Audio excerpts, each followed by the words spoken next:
Oke, bismillahirrahmanirrahim. Assalamualaikum warahmatullahi taala wabarakatuh. Halo kan semuanya, mudah-mudahan Anda berada kembali lagi berjumpa bersama Mang Aril Makir gitu ya. Semoga kita selalu dalam keadaan baik dan kebaikan selalu minta ke semua. Oke, kan alhamdulillah lagi Makir comeback again di part 2 ini untuk soal SKDTPK ya formasi CPNS tahun 2023 ini, karena sebagaimana kita ketahui bahwa pemerintah kembali lagi akan membuka seleksi CPNS di tahun 2023 ini, dan kemungkinan pendaftarannya akan buka pada pada bulan Juni mendatang gitu ya. Masih ada waktu kurang lebih 5 bulan lagi kawan-kawan ya, kan sekarang sudah masuk tanggal 7, tak terasa 2 hari lagi kita masuk kerja gitu ya, untuk yang bekerja di instansi pendidikan.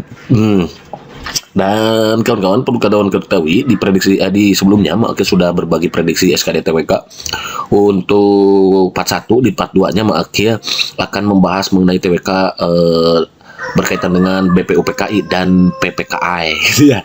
Dan soal ini Maki buat berdasarkan FR yang beredar di CPNS tahun 2021. Mudah-mudahan ini memberikan maksimal kemudian bisa bermanfaat untuk kawan semua. Baik, untuk sesuatu kita langsung aja ikuti kopi gitu ya. Kita selesaikan sebuah masalah, namun apapun masalahnya ngerti buntu sosro gitu ya. Selalu sering bersama bus ya, semuanya solution biar apa? Iya betul ya, biar ada sih itu kan ya. Pada tanggal 22 Juni 1945, 38 anggota BPUPKI membentuk Panitia 9 yang terdiri dari 9 orang untuk merancang Piagam Jakarta yang akan menjadi naskah pembukaan Undang-Undang Dasar 1945.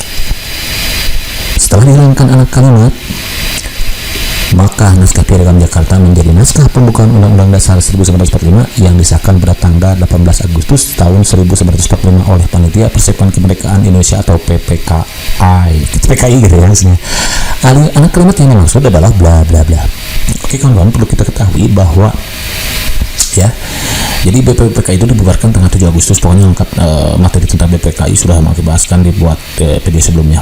Dibubarkan 7 Agustus, lalu dibentuklah Panitia Persiapan Kemerdekaan Indonesia. Di antaranya itu adalah untuk merancang Piagam Jakarta ya, yang akan jadi naskah pembukaan Undang-Undang 1945. Kemudian Piagam Jakarta ini nantinya menjadi naskah itu dan disahkan pada tanggal 18 Agustus tahun 1945. Jadi undang-undang itu perlu kawan-kawan ketahui pertama kali disahkannya pada tanggal 18 Agustus 1945 oleh panitia PPKI. Nah, yang jadi perlu kita ketahui bahwa undang-undang yang kita kenal sekarang itu ada anak kalimat yang dulunya sempat menjadi perdebatan gitu, kemudian dihilangkan untuk atas nama kesatuan dan persatuan, karena Indonesia itu kan terdiri dari berbagai suku, agama, budaya pokoknya ya. Untuk menjaga itu semua, maka anak kalimat ini dihilangkan. Yang mana? Yang A, dengan kewajiban menjalankan syariah Islam bagi pemeluk-pemeluknya atas berkat rahmat Allah yang Maha Kuasa dan didorongkan oleh keinginan luhur. Sampai sekarang ini masih ada ya, ini masih ada. Sesungguhnya kemerdekaan yaitu ialah hak segala bangsa, dan oleh sebab itu maka penjajahan di atas dunia harus dihapuskan. Ini juga masih ada sampai sekarang. Dan perjuangan pergerakan kemerdekaan Indonesia telah sampailah kepada saat yang berbahagia. Ini juga masih ada. Kemudian daripada itu untuk membentuk suatu pemerintahan negara yang melindungi segenap bangsa. Nah, ini juga masih ada. Nah, jadi yang anak kalimatnya itu dihilangkan atas nama persatuan itu adalah yang A ya, dengan kewajiban menjalankan syariat Islam bagi pemeluknya. Jadi awalnya dulu itu ada anak kalimat seperti ini, kewajiban menjalankan syariat Islam. Karena Indonesia terdiri dari berbagai suku, agama, budaya dan bahasa berbeda-beda pokoknya gitu ya. Akhirnya atas nama persatuan yang ini dihilangkan. Nah, kalau dulu kan ada kewajiban menjalankan syariat Islam gitu. Jadi jawaban yang paling tepat itu yang A gitu kan, understand? Hidup jadi mantap mix. Nah nih, perlu kawan-kawan ketahui sebagai tambahan wawasan untuk kita semua bahwa Badan Penyelidik Usaha atau BPUPKI ini, BPUPKI itu dibentuk pada tanggal 29 April tahun 1945. Awal mulanya kan pas 1 Maret ya, 1 Maret 1945 nih. Pohon sejarah BPUPKI ada lengkap dibahas tuntas oleh Mangke di video sebelumnya, silakan searching lagi. Kemudian disahkannya 29 April sama bertepatan dengan hari ulang tahunnya Kaisar Hirohito ya waktu itu ya.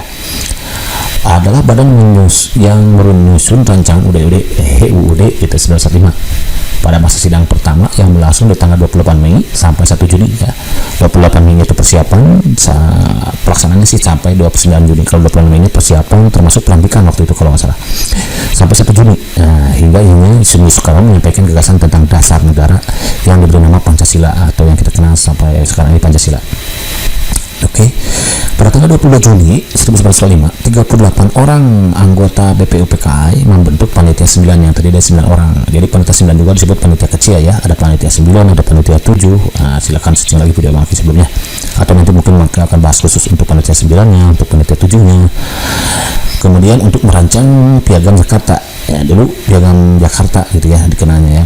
Yang akan menjadi naskah pembukaan Undang-Undang Dasar 1945. Setelah dilengkapi kalimat dengan kewajiban nih, ini dia kalimatnya ya, dengan kewajiban menjalankan syariat Islam bagi pemeluk-pemeluknya. Maka naskah Piagam Jakarta menjadi naskah pembukaan Undang-Undang 1945 yang disahkan pada tanggal 18 Agustus 1945 oleh panitia PPKI gitu ya. Jadi UUD itu disahkan pada tanggal 18 Agustus setelah 1 hari setelah proklamasi kemerdekaan Indonesia. Oleh siapa? Panitia Kemerdekaan Indonesia, Panitia Persiapan Kemerdekaan Indonesia. Itu sejarahnya kemudian harus tahu nih. Berikutnya, kemudian pengesahan UUD 1945 ini dikukuhkan oleh KNIP, Komite Nasional Indonesia Pusat, yang bersidang pada tanggal 29 Agustus tahun 1945. Jadi kalau nanti ditanyakan tanggal berapa KNIP sidang, tanggal 29 Agustus nih. Jadi pengesahan UUD dikukuhkan gitu ya. Naskah rancangan Undang-Undang 1945 Indonesia disusun pada masa sidang kedua pada BPUPKI. Nama badan ini tanpa kata Indonesia waktu itu ya, karena makanya ada beberapa kalimat, ada yang berapa nulis BPUPK saja, BPUPK tanpa ada I. Kenapa? Karena hanya diperuntukkan untuk tanah Jawa saja. Di Sumatera ada BPUPKI untuk Sumatera masa sidang kedua. Nah itu. Pada masa sidang kedua 10 sampai 17 Juli 1945, tanggal 5 Agustus 1945 PKI mengesahkan gitu ya, sudah tadi ya. Jadi 18 Agustus disahkannya Undang-Undang 1945 sebagai Undang-Undang Dasar Republik Indonesia gitu. Oke, kawan-kawan, barangkali itu saja dulu yang saya diberikan konten ini. Mudah-mudahan bermanfaat dan sedikit menambah wawasan tambahan pengetahuan untuk kawan-kawan dalam mempersiapkan diri menghadapi SKD CPNS tahun 23 ini. Untuk soal WK-nya, kan sebagaimana kita ketahui bahwa SKD nanti akan ada 3 jenis ya. Soalnya ada TIU, tes intelijensi umum, ada TWK, tes wawasan kebangsaan, dan ada TKP, tes keberuntungan pribadi gitu ya. Untuk TIU-nya makin sudah banyak ya, di sana berbagi dari part 1 sampai part berapa itu, part 6, part 8 gitu ya. Di satu ada deret di sana, kemudian ada figura, silakan ada penalaran analitik, kemudian juga ada soal ceritanya. Untuk TWK-nya ini Maki alhamdulillah sudah berkesempatan berbagi 2 soal dulu ya, di part 1 sama part 2. Di part 1-nya Maki sudah berbagi tentang amandemen UUD amandemen UUD ujung-ujungnya itu enggak ya, Undang Dasar 1945 maksudnya. Dan di part 2-nya Maki sudah berbagi tentang soal ini BPUPKI, dan PPKI. Karena sebagaimana informasi beredar di tahun-tahun sebelumnya 2019, 2020, 2021 itu PPKI dan BPKI ini sering banyak muncul kawan-kawannya. Tidak menutup kemungkinan di tahun 2023 ini BPUPKI dan PPKI ini akan muncul juga, kan ini berkaitan dengan sejarah kemerdekaan kita gitu kawan-kawan ya. Oke, kan di samping kita memaksimalkannya dengan usaha, kawan-kawan juga agar tidak lupa untuk memaksimalkannya dengan doa. Jadi antara usaha sama doanya dimaksimalkan kawan-kawan ya. Untuk usahanya mulai dan sekarang belajar, meski ada waktu 5 bulan lagi nih, masih lama misalkan ya. Kawan-kawan jangan merasa 5 bulan ini lama gitu dan menyebabkan kita berleha-leha lalu kita mau menyebabkan kita SKS ya, sistem kebut semalam. Nggak boleh begitu ya. Jangan biasakan kebiasaan dulu waktu kita belajar di sekolah dibawa lagi sekarang. Gak boleh begitu, karena impian untuk menjadi CPNS ini impian semua orang kawan-kawan. Bayangin ada jutaan manusia di luar sana ingin bercita-cita menjadi PNS. Kalau kita hanya berleha-leha, itu tidak akan menjadikan kita mencapai mimpi yang kita idam-idamkan. Nah, jadilah kita sebagai kayak petinju gitu ya. Ketika dia akan masuk ke ring, dia berlatihnya jauh-jauh hari. Jadi ketika nanti masuk ke ring, dia sudah siap itu menghadapi segala tantangan gitu ya. Begitu juga dengan kita. SKD-nya masih lama nih, bulan nanti Juni itu baru dibuka. Maka persiapan dari sekarang agar usaha yang kita lakukan maksimal gitu kawan-kawan. Kalau sudah usaha maksimal lalu kita berdoa. Nah, tugas kita adalah bertawakal. Faida jamta fatawakal Allah. Tugas kita adalah membulatkan tekad lalu bertawakal kepada Allah ya. Sebagai diketahui, mau banyak tawakal Allah fahuwa hasbuh. Barang siapa yang bertawakal kepada Allah, niscaya Allah akan mencukupi kebutuhannya. Nanti Allah cukupi kebutuhan kita, yaitu bisa menjawab soal-soal SKD walaupun kita bingung, blank, tapi kita dicukupi kebutuhannya. Jadi tiba-tiba bisa menjawab soal gitu kan ya. Makanya kita harus usahanya maksimalkan, doa juga maksimalkan. Oke, berkat bisa jadi mudah-mudahan berkata. Assalamualaikum warahmatullahi wabarakatuh.